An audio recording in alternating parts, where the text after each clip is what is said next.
Today we're tackling one of the most historically rich locations on our layout, the Morley Mine. I'm Sam, and this is the Depot Workshop. The Morley Mine holds a fascinating spot in railroad history. Located at milepost 648.1 on the Santa Fe Main Line over Raton Pass, this coal town was a bustling hub starting in 1906. It was a logical site for a mine since the coal bed was visible right on the surface. By the 1930s, it was an active camp with a population of over 900 people, featuring all the essentials: company housing, a store, a YMCA, and a Catholic church. One detail I find particularly interesting: the Morley Mine was one of the last Colorado coal operations that used mule-drawn carts. Electric equipment couldn't be used due to the hazardous gases. Of course, our model railroad only has so much space. To ensure accuracy and fit, I took the prototype dimensions from a friend and created a scale CAD drawing of the front of the building. I then used that to create this simple cardstock flat, our mock-up. Okay, I have the CAD drawing of the building front printed out and a piece of cardstock. So we'll glue this on here, but first we got to cut off the excess pieces.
Now for the real test: placing the mock-up on the layout.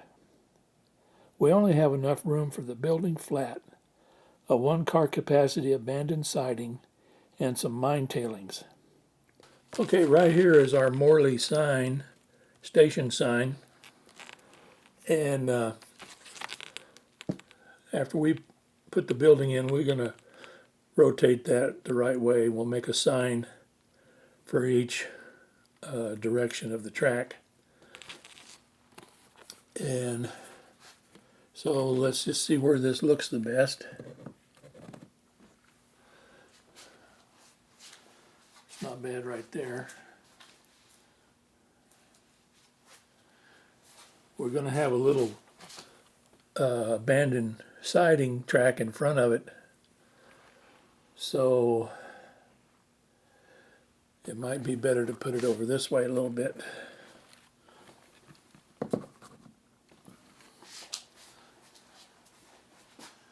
Because it's a little flatter right there in front.